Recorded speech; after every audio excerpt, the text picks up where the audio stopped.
Before we get into the video, know there are spoilers for the ending of God of War Ragnarok involved. Consider yourselves warned! Now, let's get into the video. God of War Ragnarok players can face off against a number of formidable foes, including Odin, the game's ultimate boss. Odin, also known as the Allfather, plays a vital role in the game and is an intriguing main enemy. Many gamers may have been surprised to learn that he would be the final boss, given that there were periods in the story where he didn't appear to be a threat at all, collaborating with Atreus and expressing that he hoped he could avoid fighting the heroes.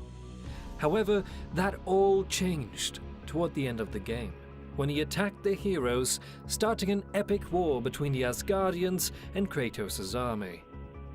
There are a lot of things that made Odin a great boss, such as his moveset and the stakes of the fight. Odin is introduced in the beginning of God of War Ragnarok, declaring that he wants to avoid a war against Kratos and Atreus. He even invites Atreus to Asgard, hoping to work with him. Atreus refuses at first, but eventually learns of a prophecy that changes his mind. In the prophecy, he discovered that he would join forces with the Allfather, leaving Kratos to die. Upset by this, Atreus becomes determined to manipulate Odin and defy destiny, almost like a Destiny's Child. When Atreus arrives in Asgard, Odin confesses that he wants to find bits of a broken mask that may provide him unlimited knowledge and unlimited power, and that he needs Atreus' assistance because Atreus can decipher the text on the mask, which gives clues as to where the other pieces of it are. And as to why Odin can't do that himself, I have no idea. Thor and Thrud, Odin's relatives, accompany Atreus in his quest. However, after obtaining all of the mask's parts, Atreus departs Odin and returns to his family.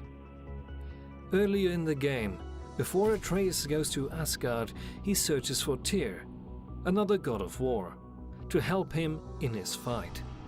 Atreus and Kratos eventually find Tyr and befriend him.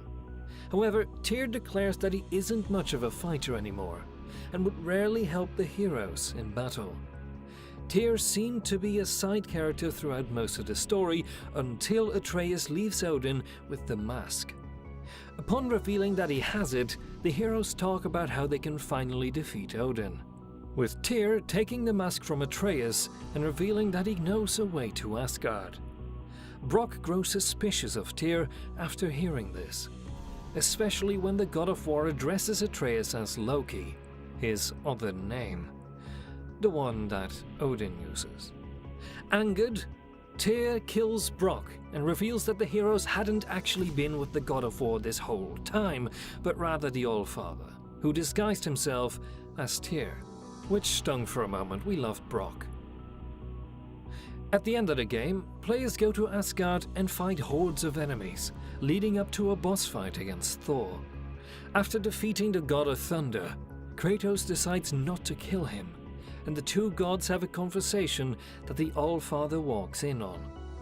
Odin decides to kill his own son for not murdering Kratos, which he instructed him to do, resulting in the Allfather becoming the game's final boss.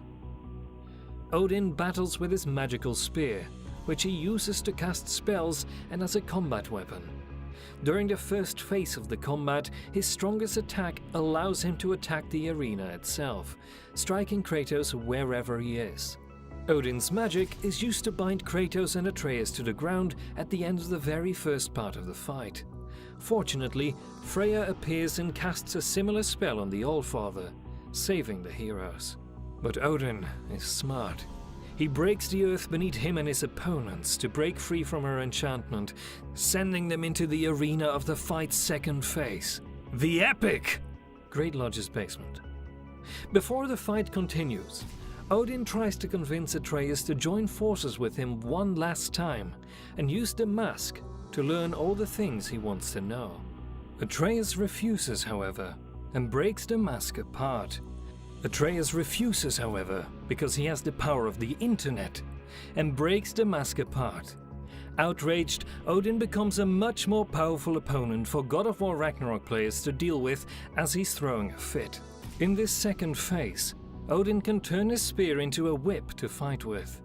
Players also have to look out for the Allfather's ravens that can temporarily hold Kratos in place. As the battle progresses, Odin grows more desperate and uses even stronger attacks, one of which makes it difficult for players to see their surroundings, leaving them to have to get near the Allfather to know what he's doing. Odin can also attack the arena like he did in the first phase, though it is easier to avoid getting hit. At the end of the battle, Odin blames Atreus for all the things that went wrong with his plan for infinite knowledge. Atreus attempts to convince the Allfather to learn from his mistakes and be better, but Odin once again refuses. Upon hearing this, Atreus traps Odin's soul into a marble. Attaboy, that will show him.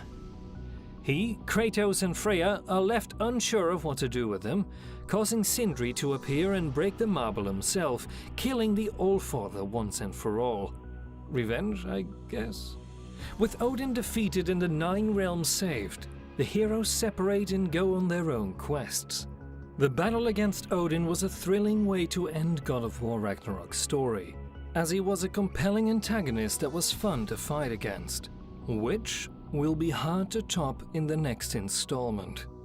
Who will unite our heroes and oppose them next? Let me know your thoughts below, and while you're there, leave a like and subscribe. I dare you.